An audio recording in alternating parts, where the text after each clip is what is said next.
Olá pessoal, sejam bem-vindos ao canal Ajustando as Velas. Estamos aqui com o nosso curso sobre Pérola de Grande Valor. Na aula passada a gente fez uma introdução, eu mostrei para vocês, usei algumas das escrituras da versão inspirada, né? E aqui eu tenho ela completa, né? Ela foi ditada pela antiga igreja reorganizada, agora Comunidade de Cristo, né? E a igreja então usa partes, mas esse aqui é o total da obra que o profeta fez, né? Tem esse livro aqui. Outra coisa também, irmãos, nós temos, já fizemos vários cursos, entre eles o curso do Apocalipse, né? Que é um livro de minha autoria, e também um curso que baseia-se em todas as principais doutrinas, chamado Plano Perfeito. Esse curso também ainda está na Central das Escrituras. Nós vamos tentar ver se colocamos num outro canal, né, para que vocês tenham acesso. Fizemos também um curso sobre a expiação, um curso sobre o templo. Então, se inscrevam nesse canal novo, né, Ajustando as Velas, e também divulguem para que mais pessoas possam assistir. Foi a primeira aula que foi lançada hoje, vão ser lançadas todas as sextas-feiras, né? A aula sobre Pérola de Grande Valor, ok? Então, continuando, hoje nós vamos entrar no livro de Moisés. Então, esse livro é um extrato da tradução da Bíblia, feita por Joseph Smith, no período de junho de 1830 a fevereiro de 1831, ok? E essa tradução ela foi necessária, né, porque, como a gente já falou na aula passada, muitas partes claras e preciosas tinham sido tiradas da Bíblia através dos séculos, né, com várias cópias, várias pessoas às vezes inescrupulosas e também por erros, e também Satanás inspirando essas pessoas, tiraram partes preciosas da Bíblia, né? Neff já falou sobre isso, né, onde ele diz lá em 1º Neff: vês, portanto, que depois de haver o livro passado pelas mãos da grande e abominável igreja, que é a igreja comandada pelo diabo, foram suprimidas muitas coisas claras e preciosas do livro, que é o livro do Cordeiro de Deus, que é o livro tanto do Velho quanto do Novo Testamento.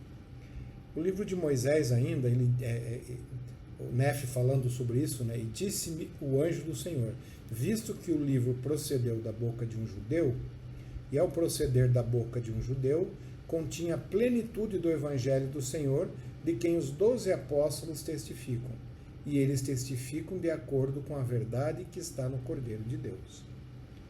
E ainda uma outra escritura lá no livro de Mormon diz: pois eis que o livro de Mormon, é escrito com o propósito de acreditais naquele, na Bíblia. E se acreditardes naquele, acreditareis também nesse. E se acreditardes neste, sabereis o que se passou com vossos pais e também as maravilhosas obras que entre eles foram realizadas pelo poder de Deus.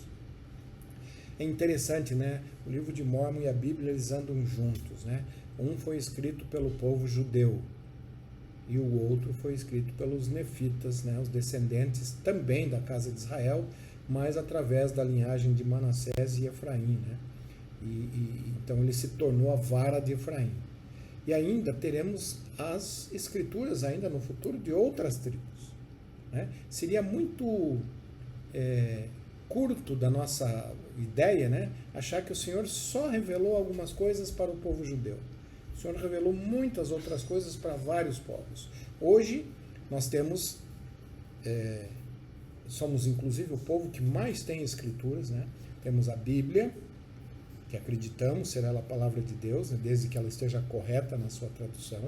Temos o livro de Mormon, que é a história do povo da tribo de Efraim, principalmente. Temos Doutrina e Convênios, que é uma escritura moderna, que é para os nossos dias, para a Igreja de Jesus Cristo, né, ser edificada na terra. E temos esse fantástico livro de Pérola de Grande Valor, que ele leva esse nome, não é por acaso, porque temos muitas pérolas nesse livro que merecem e devem ser bem estudadas. Ok? Falando ainda de Moisés, né, ele foi um profeta de Deus, que ele viveu 120 anos, aproximadamente, foi o tempo de vida dele. Por volta da segunda metade do segundo milênio antes de Cristo. né? Aproximadamente 2.000 e poucos anos, 2.500 anos. Ele foi chamado por Deus para tirar os filhos de Israel do cativeiro do Egito, conduzindo-os pelo deserto até a terra prometida de Israel. Moisés também é conhecido como o grande legislador de Israel. Moisés ainda é considerado um dos maiores profetas de Deus por pessoas de muitas religiões diferentes, incluindo judeus, cristãos e muçulmanos. Jesus Cristo apareceu a Moisés e mostrou-lhe, né, uma visão da criação e uma história da terra desde Adão até a época de Moisés e além. Moisés escreveu um livro sobre o que viu em sua visão. Vamos ver um rápido videozinho que foi produzido pelo sistema educacional. É um vídeo antigo, mas é interessante apreciarmos um pouquinho sobre essa história, né?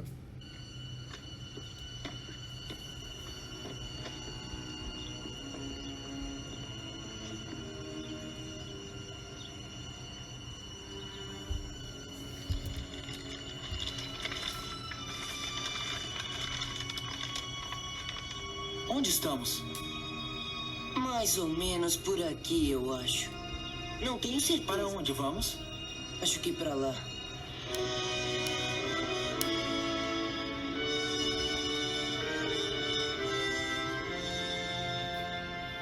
A falta de um pedaço no mapa faz alguma diferença?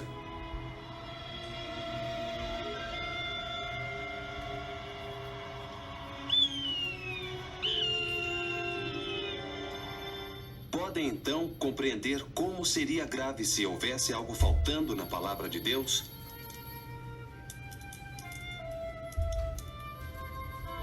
O livro de Mórmon relata que depois de os profetas e apóstolos da Bíblia terem escrito a palavra de Deus, homens maus e incrédulos removeram muitas verdades claras e preciosas de seus escritos.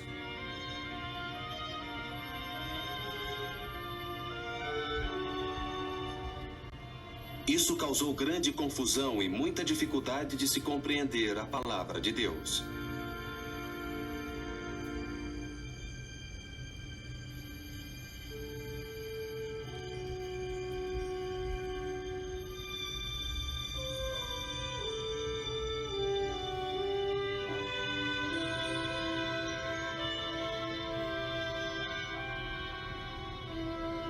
Pouco depois de Joseph Smith ter traduzido o livro de Mórmon, o Senhor ordenou-lhe que traduzisse a Bíblia e restaurasse muitas verdades que haviam sido retiradas. Sidney Rigdon serviu-lhe de escrevente em grande parte dessa obra, que ficou conhecida como a tradução de Joseph Smith.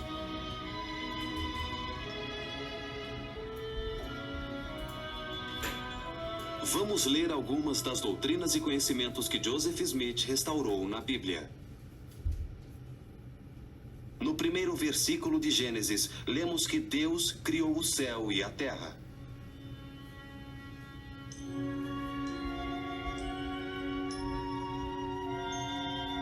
Na tradução de Joseph Smith, encontramos 3 novos dados a respeito da criação. Aprendemos que Jesus Cristo, o unigênito, criou o céu e a terra.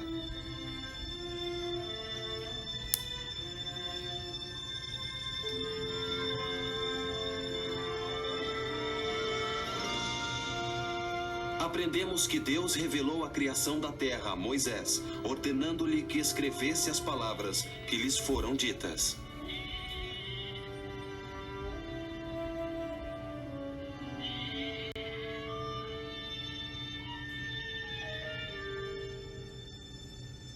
Existem passagens da Bíblia das quais foram retirados grandes trechos.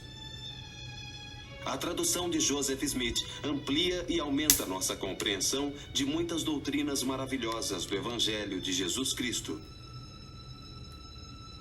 A vida pré-mortal. A criação da terra. A queda de Adão e Eva. Mais importante ainda, por meio da tradução de Joseph Smith, obteremos maior compreensão do ponto-chave tanto do Velho quanto do Novo Testamento, que é Jesus Cristo, o Criador, o Salvador e o Redentor do mundo. Essas verdades preciosas que ficaram perdidas por quase 2000 anos estão hoje a nosso alcance. Estudem-nas e aprendam.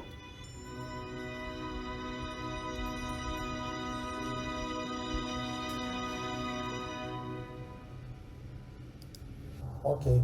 Só lembrando, né, irmãos, parte do que está aqui nesse livro, que está a obra completa, né, pelo menos a parte que ele revisou da Bíblia, nós temos lá como apêndice, né, nas Escrituras, no próprio aplicativo da igreja tem lá como um apêndice algumas, né, não todas, mas as mais importantes partes da tradução do profeta Joseph Smith, ok? Então vamos seguindo. Então hoje vamos entrar no capítulo 1 de Moisés. É um capítulo tão importante que nós vamos usar 3 aulas para que esse capítulo possa ser bem estudado, tá? Então aqui o que ele diz lá no tópico, né? Deus revela-se a Moisés, Moisés é transfigurado, ele é confrontado por Satanás, Moisés vê muitos mundos habitados, mundos sem número foram criados pelo Filho. A obra é a glória de Deus, é levar a efeito a imortalidade e a vida eterna. Então vamos lá, nós vamos fazer esse nosso estudo será sequencial. Isso quer dizer que nós vamos de verso por verso. Tá? Algumas doutrinas elas vão se repetir, tá? Por causa do sequencial. Então o verso 1 diz assim: a palavra de Deus que ele disse a Moisés numa ocasião em que Moisés foi arrebatado a uma montanha sumamente alta. Então essa visão foi registrada em Moisés capítulo 1 e ela aconteceu depois que Jeová falou a Moisés da sarça ardente, né? Mas antes de Moisés conduzir os filhos de Israel para fora do Egito através do Mar Vermelho. E foi numa montanha muito alta, né? E antigamente o Senhor usava, né? Não havia um templo físico, então ele usava montanhas altas como templos para falar com seus profetas. E os templos são chamados também muitas vezes, né, nos dias de hoje, nas Escrituras, como o monte do Senhor. Alguns exemplos temos aí, né? Segundo Nef 12, 2 e 3, que é uma parte de Isaías que diz: e acontecerá nos últimos dias que o monte da casa do Senhor, falando do templo, principalmente do templo de Salt Lake, foi estabelecido no cume dos montes e se exalçar acima dos outeiros e concorrerem a ele todas as nações. E irão muitos povos e dirão: vinde, subamos ao monte do Senhor, à casa do Deus de Jacó, e ele nos ensinará os seus caminhos e andaremos nas suas veredas, porque de Sião sairá a lei e de Jerusalém a palavra do Senhor. Também Miqueias fala mais ou menos a mesma coisa, dizendo: mas nos últimos dias acontecerá que o monte da casa do Senhor será estabelecido no cume dos montes, e se elevará sobre os outeiros, e concorrerão a ele os povos. Tá? Também tem Salmos 24 e 15 e Isaías 2. Então, aqui é uma profecia a respeito do templo de Salt Lake City, né? Que ele está nas montanhas rochosas, no cume dos montes, né? E não precisamos falar agora, mas temos relatos, né, de que o nome, né, de Utah deriva das tribos indígenas que moravam ali e que chamavam aquele local de montanhas, ou cume dos montes, né? E ali, então, o Senhor estabeleceu a sede da sua igreja e muitas pessoas do mundo inteiro vão lá, principalmente nas conferências gerais, ouvir a palavra do Senhor e as doutrinas para os nossos dias.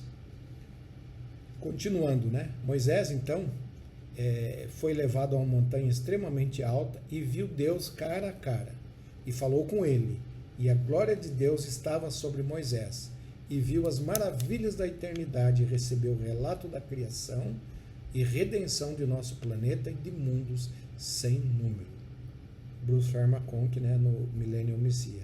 É importante, irmãos, entender que nós, santos dos últimos dias, acreditamos de que o Salvador criou muitas terras, inumeráveis, e todas elas com habitantes. Então não somos os únicos nesse universo tão imenso, né? Então aprendemos aqui já uma primeira verdade importante, né, do livro de Moisés, que não estamos sozinhos no universo, que o Senhor criou muitos mundos e os seus habitantes também são filhos do nosso Pai Celestial. No verso 2, a Escritura diz: e viu Deus face a face e falou com ele, e a glória de Deus estava sobre Moisés. Portanto, Moisés podia suportar a sua presença. Moisés conseguiu, né, suportar a presença de Deus porque a glória de Deus estava sobre ele e ele ficou transfigurado. O Elder Bruce R. McConkie, né, que para quem não conhece, foi um apóstolo, ele era um dos grandes teólogos da igreja. Ele diz o seguinte: a transfiguração é uma mudança especial na aparência e natureza da pessoa pelo poder de Deus. Essa transformação divina de um estado inferior para um superior é o resultado de uma condição mais exaltada, impressionante e gloriosa. Agora que vem a parte importante aqui, deixa eu até sublinhar aqui, né? Deixa eu selecionar em vermelho aqui, ó. Pelo poder do Espírito Santo, muitos profetas foram transfigurados para poderem suportar a presença de Deus e as visões da eternidade. Okay? Nós vamos ver isso que aconteceu também com outros profetas, né? Mesmo o profeta Joseph Smith. E a Escritura, né, que diz ali que ele viu Deus face a face, Doutrina e Convênios, temos essa Escritura que diz: pois em tempo algum na carne o homem viu a Deus, a não ser vivificado pelo Espírito de Deus. Nem pode homem natural algum suportar a presença de Deus, nem segundo a mente carnal. Então há uma força protetora de Deus, que Deus, né, coloca em ação quando ele expõe seus servos humanos à sua glória e às suas obras. Presidente Spencer W. Kimball. Aqui é uma importante, um parênteses. Sabe por quê? Os filhos da perdição são aqueles que negam o Espírito Santo, porque para que possam ter visões como essa, a pessoa precisa estar protegida pelo Espírito, como o Elder McConkie falou agora há pouco. O Espírito Santo protege essa pessoa para que ela não seja consumida pela glória de Deus.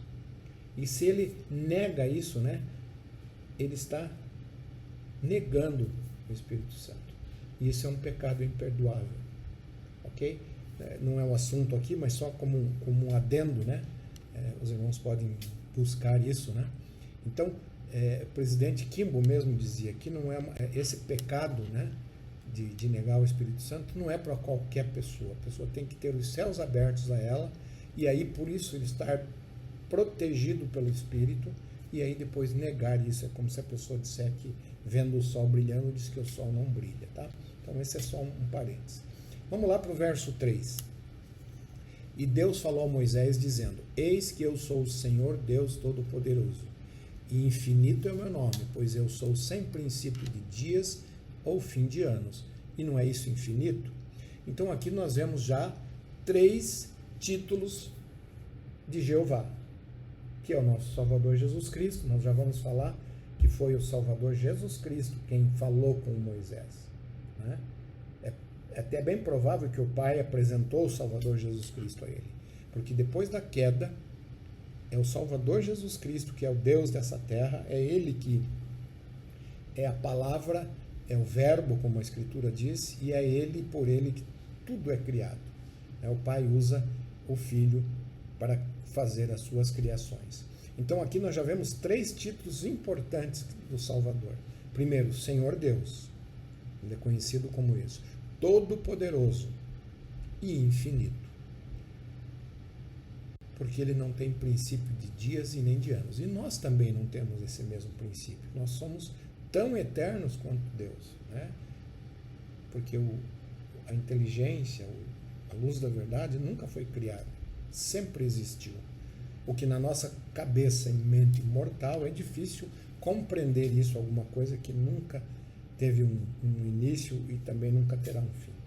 Ok? Para reforçar esse título de infinito, eu gosto muito desse verso de Doutrina e Convênios, né, onde fala assim: pois eis que o mistério da divindade, quão grande é, pois eis que eu sou infinito, e o castigo que é dado pela minha mão é castigo infinito, pois infinito é o meu nome, portanto, castigo eterno é castigo de Deus, e castigo infinito é castigo de Deus. Não quer dizer que não seja um castigo que não tenha fim, mas é que significa um castigo vindo de Deus, ok? Então, já aprendemos aqui só nesses 3 versos já vimos grandes coisas. Aqui, continuando, quem falou com Moisés? Então, olha lá, a pessoa que falou com Moisés foi Jesus Cristo, pré-mortal, que é conhecido como Jeová, é o Deus do Velho Testamento, sendo um com o Pai Celestial. Uma coisa importante aqui, irmãos, praticamente esse é um conhecimento único. Não sei se tem outras igrejas que entendem que Jeová do Velho Testamento é o Salvador Jesus Cristo. Ele sendo um com o Pai Celestial, Jesus às vezes fala como se fosse Deus o Pai. A isso se dá o nome de investidura divina, por meio do qual Cristo é investido com autoridade para falar em nome e em favor do Pai. Assim como os profetas podem falar em nome do Salvador. O presidente Joseph Fielding Smith ele escreveu: desde a queda, toda a revelação tem sido feita por meio de Jesus Cristo, que é o Jeová do Velho Testamento. Ele é o Deus de Israel, o Santo de Israel, aquele que livrou Israel da escravidão do Egito, o que deu e cumpriu a lei mosaica. A partir da queda, o Pai nunca tratou direta e pessoalmente com o homem. Nunca se mostrou, exceto para apresentar e prestar testemunho do Filho. Vamos ver isso quando estudarmos a Joseph Smith História, né? Que exatamente aconteceu isso. No verso 4, vamos repartir ele. Então diz assim: eis que tu és meu filho, Salvador falando. Todas as pessoas na terra são filhos espirituais de Deus, nosso Pai Celestial. Em um discurso proferido em 1909, cujo título era A Origem do Homem, a primeira presidência escreveu: o homem é filho de Deus, formado à imagem de Deus e investido com atributos divinos. E assim como o filho de um pai e uma mãe terrenos é capaz de, no seu devido tempo, tornar-se um homem, da mesma forma, um descendente de pais celestiais é capaz de evoluir por meio da experiência ao longo de eras e eternidades até se tornar um Deus. Ok? Então, essa doutrina é referendada por Paulo lá em Hebreus, né? Ele fala que Deus é o Pai dos Espíritos. Ok? Então aqui é mais um exemplo do Salvador falando como se fosse o Pai, falando que Moisés era um filho de Deus. Outras declarações também da primeira presidência dos 12. Diz assim: a salvação só é possível através do cumprimento das leis e ordenanças do Evangelho. E todos os que são assim salvos tornam-se filhos e filhas de Deus em um sentido distinto. Em uma revelação dada através do profeta Joseph Smith, a Emma Smith, o Senhor Jesus dirigiu-se à mulher como minha filha e disse: pois em verdade eu digo a vocês, todos os que recebem o meu evangelho são filhas e filhas em meu reino. Em muitos casos, o Senhor se dirigiu a homens como seus filhos. Okay? Tem um outro aspecto desses seus filhos, né? Quando, pela obediência ao evangelho, os homens possam se tornar filhos de Deus, tanto como filhos de Jesus Cristo. É um sentido figurado. Quando por meio dele, como os filhos de seu pai, está estabelecido com muitas revelações dadas na atual dispensação. O Elder Talmud lhe diz assim: se for apropriado falar daqueles que aceitam e permanecem no Evangelho como filhos e filhas de Cristo, e sobre esse assunto as Escrituras são explícitas, e não podem ser mais ou negadas. Ser mais negadas. É consistentemente apropriado falar de Jesus Cristo como Pai dos justos, tendo eles se tornado seus filhos e ele tendo sido feito seu Pai através do segundo nascimento, a regeneração batismal. Então, através da expiação de Jesus Cristo, os justos podem ser chamados e considerados filhos de Jesus Cristo, tá? Mas somos filhos literais do Pai Celestial. E literalmente o Salvador Jesus Cristo é nosso irmão mais velho. Ok?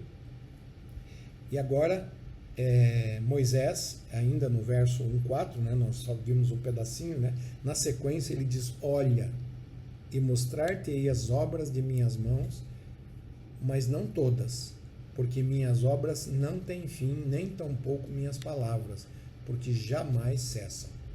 Eu sublinhei esse olha, porque foi a mesma coisa que o anjo disse para Nefe, lembra lá no livro de Mórmon? Capítulo 11, ele diz assim: e aconteceu que o Espírito me disse, olha, e eu olhei e vi uma árvore, e era semelhante à árvore que meu pai tinha visto. E sua beleza era tão grande, sim, que excedia toda a beleza e sua brancura excedia a brancura da neve. Esse olha foi repetido pelo menos só pelo anjo 8 vezes. Então, esse olha é uma visão que se abre para os olhos, para os profetas e servos de Deus, para ver coisas espirituais passadas, presentes e futuras. Parece que esse olha é uma maneira que o Senhor abre a mente dos profetas e aqueles que têm visões para ver coisas que os olhos naturais não conseguem ver. Ok? Então, por isso que eu sublinhei esse olha. E aí o Senhor diz que as obras deles não têm fim, tá? Nem as palavras dele não têm fim. Eles vivem, o trabalho deles é criar mundos para que os filhos dele, do Pai Celestial, possam habitar esses mundos, e o ciclo continua, né, eternamente, os seus filhos se tornando deuses, tendo filhos, e a coisa vai sem fim pela eternidade. Nossa mente carnal, mortal, não consegue entender isso. A gente nem consegue entender muito sobre a criação da Terra. Nós vamos ver isso, que tem muitas coisas que a gente ainda não entende. E o Salvador prometeu que um dia vai revelá-las, lá no início do milênio, todas as coisas de como a Terra foi feita. Hoje a gente tem lampejos, ideias, mas vamos saber totalmente quando o Salvador vier durante o milênio. No verso 5 ele diz assim: portanto, nenhum homem pode contemplar todas as obras minhas sem contemplar toda a minha glória. E nenhum homem pode contemplar toda a minha glória e depois permanecer na carne sobre a terra. Ok? Porque eu não sei. Né? Mas o Senhor está dizendo aqui, se a gente conseguisse contemplar tudo, não teríamos mais como permanecer na terra. Porque eu não sei. Deve ter algum motivo muito além da nossa capacidade de pensar. No verso 6, encontramos outras doutrinas fantásticas. Aí o Salvador diz: eu tenho uma obra para ti, Moisés, meu filho. E tu és, aqui ele fala como se fosse o pai, e tu és a semelhança de meu unigênito. E meu unigênito é e será o Salvador, pois ele é cheio de graça e verdade, mas não há outro Deus além de mim, e todas as coisas estão presentes comigo, pois eu as conheço todas. Então vamos destrinchar um pouquinho esse versículo. A primeira coisa que a gente tem que entender é essa expressão, unigênito.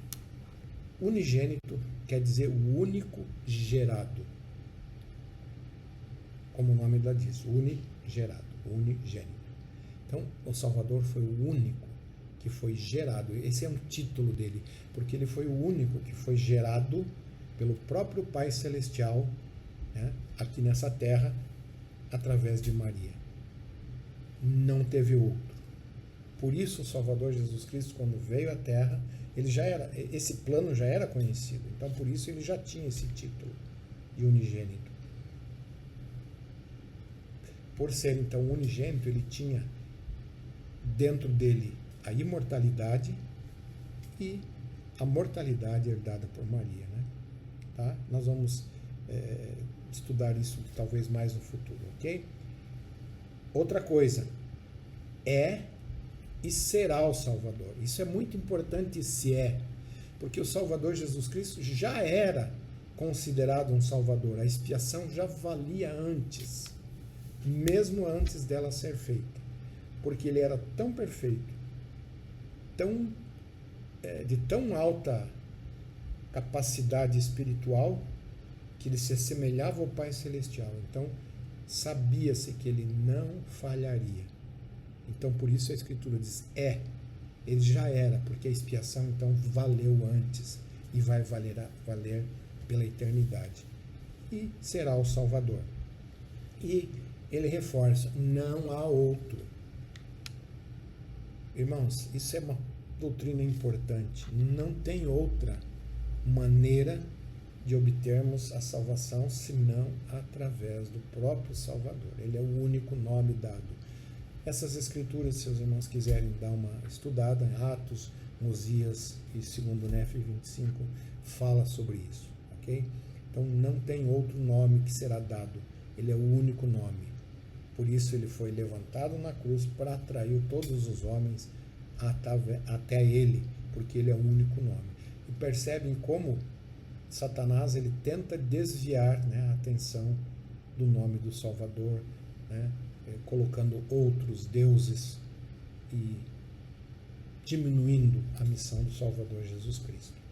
Aqui segue agora uma comparação feita, porque ele diz ali que ele era a semelhança, né, falando Moisés, tu és a semelhança do meu unigênito. Então tem uma comparação feita pelo Elder Bruce Armacont sobre as semelhanças entre Moisés e Jesus Cristo, e de como Moisés é a semelhança do Salvador. Então vamos a algumas delas. A primeira delas, ambos estavam entre os nobres e grandes na existência pré-mortal.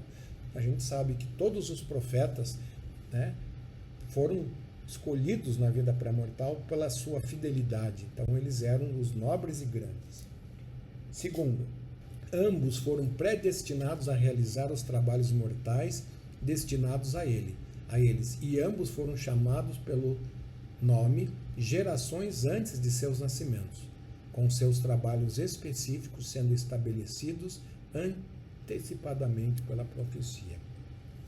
Tanto Moisés quanto o Salvador foi profetizado a existência deles.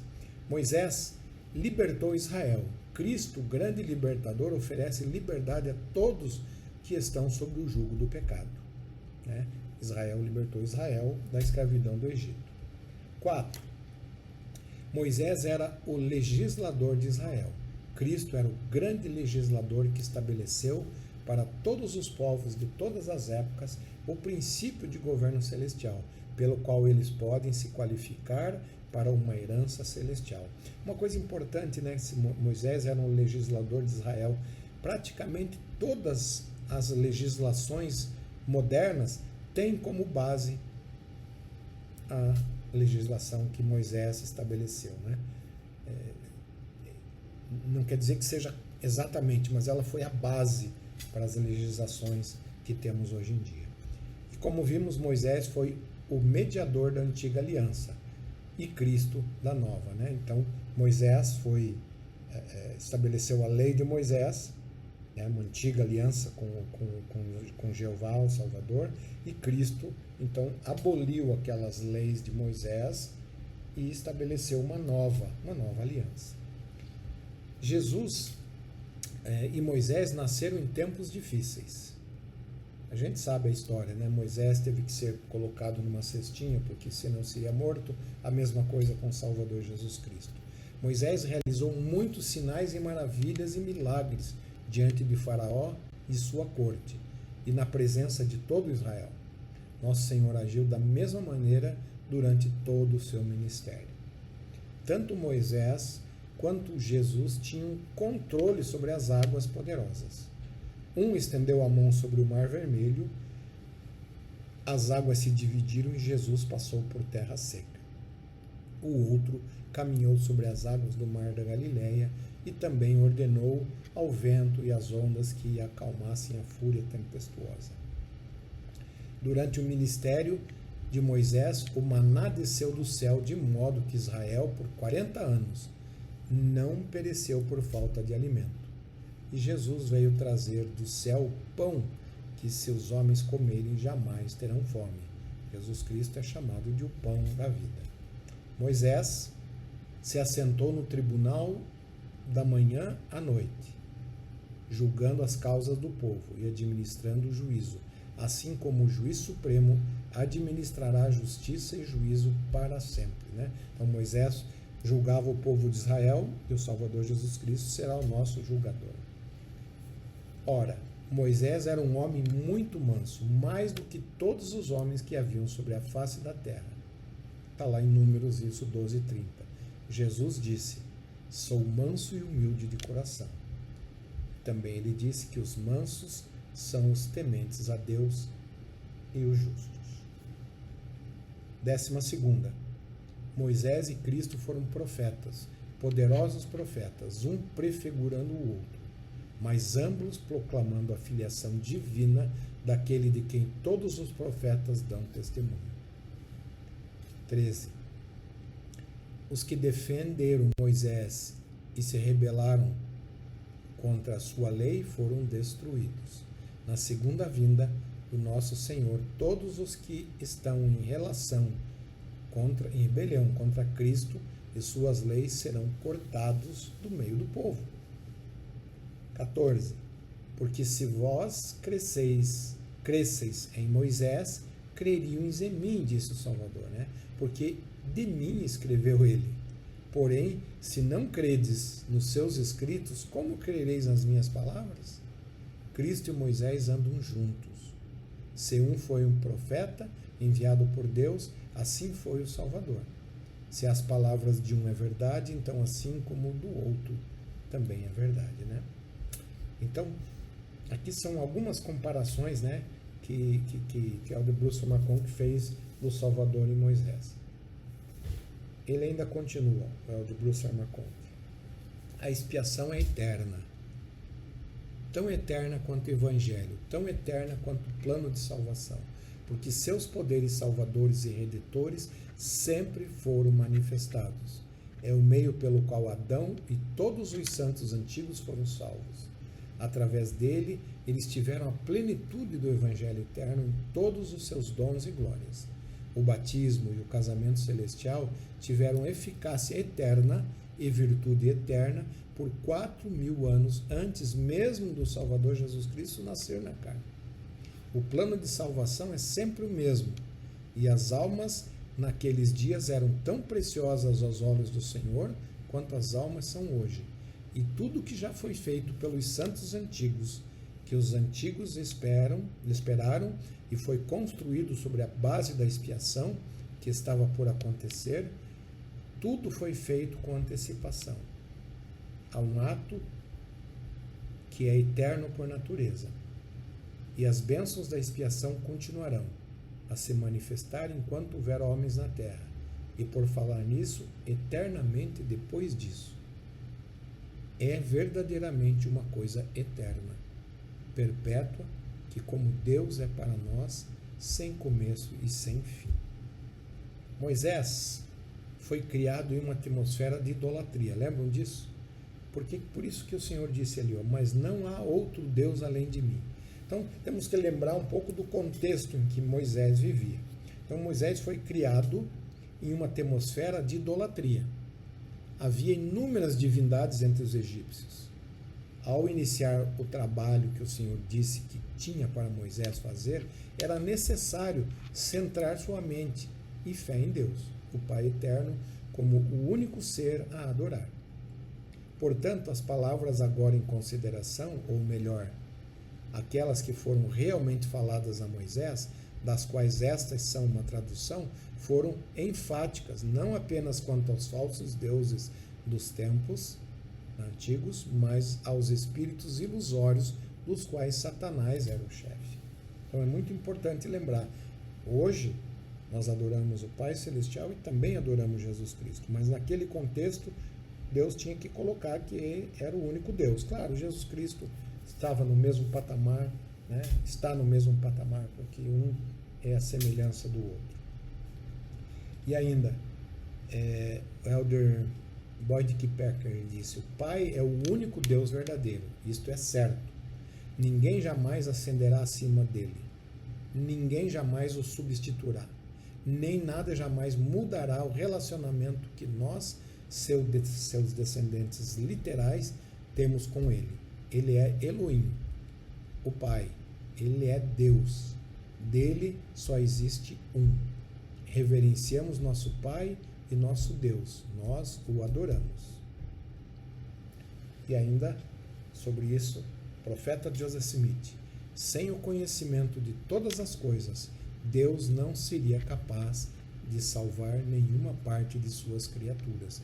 Por isso a Escritura diz: e todas as coisas estão presentes comigo, pois eu conheço todas. Deus conhece tudo e todas as coisas. Então, como ele está dizendo aqui o profeta, se ele não conhecesse, não seria capaz de salvar nenhuma parte de suas criaturas, pois é por causa do conhecimento que ele tem de todas as coisas, do princípio ao fim, que ele lhe permite dar às suas criaturas o entendimento pelo qual elas se tornam participantes da vida eterna. E se não fosse pela ideia existente na mente dos homens de que Deus possui todo o conhecimento, seria impossível para eles exercer fé nele. Um parênteses aqui a respeito da fé. A aula está ficando um pouquinho longa, mas já vamos encerrá-la. O profeta Joseph Smith também ensina que para que a gente possa exercer fé, precisamos, deixa eu ver se eu consigo, 3 princípios, 3 coisas principais. Precisamos primeiro, aqui, acreditar.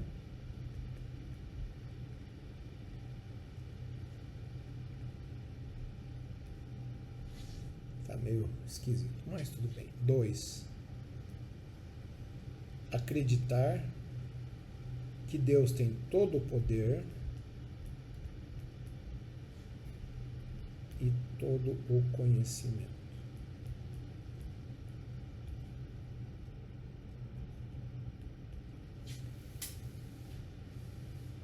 Ficou meio feio, né? Mas entenda isso. E 3, precisamos agir. Olha o que o profeta diz aqui.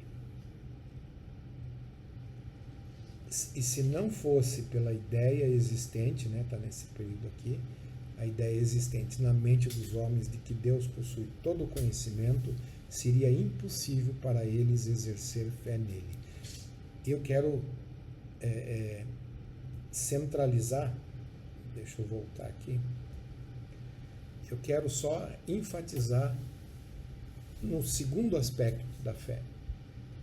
Se nós não acreditarmos que Deus tem todo o poder e todo o conhecimento, é impossível exercer fé plena em Deus. Se nós não acreditamos que Ele tem o poder de fazer 90 ser mais que 100, como é que nós vamos exercer a fé e pagar o dízimo? E assim por diante. Então, são princípios muito importantes, né, que aprendemos aqui. Que Deus conhece tudo, todas as coisas, e tudo está diante dele. Continuando aqui, Elder Talmud, ele diz assim, no livro sobre artigos de fé, né? Deus é onisciente, isso é, ele conhece tudo. Por ele, a matéria foi organizada e a energia direcionada. Ele é, portanto, o Criador de todas as coisas criadas. E conhecidas a Deus são todas as suas obras, desde o princípio do mundo. Seu poder e sua sabedoria são igualmente incompreensíveis para o homem, pois são infinitos. Sendo ele mesmo eterno e perfeito, seu conhecimento não pode ser senão infinito. Para compreender a si mesmo, um ser infinito, ele deve possuir uma mente infinita. Por meio de anjos e servos ministradores, ele está em comunicação contínua com todas as partes da criação e pode visitá-las pessoalmente conforme ele determinar. Então é muito importante entender que Deus tem uma mente infinita, a nossa é finita. E uma mente finita não consegue compreender todas as coisas que uma mente infinita conhece. Por isso ele diz: todas as coisas estão presentes comigo, pois eu as conheço todas. E lembrando que todas as coisas dependem da expiação do Salvador Jesus Cristo, que foi o unigênito do Pai, que na época de Moisés já era, e aí é o Salvador. A expiação, ela transcende tanto para trás quanto para frente. A gente já estudou isso naquele curso da expiação. E por causa da expiação do Salvador Jesus Cristo, os mundos foram criados e podemos um dia voltar à presença do Pai Celestial. E aqui ficamos então nessa aula número 2, estudamos só 6 versículos do primeiro capítulo, É tanta coisa que a gente tem para discutir, por isso é chamado de pérola de grande valor, porque são ensinamentos fantásticos que ninguém mais tem, a não ser os santos dos últimos dias, esses ensinamentos tão fantásticos. Por favor, não se esqueçam de se inscrever no canal, divulgar esse canal novo, Ajustando as Velas, para que a gente possa crescer e ampliar o alcance desse canal. Então, deixamos com os irmãos essa aula hoje, humildemente, em nome de Jesus Cristo. Amém.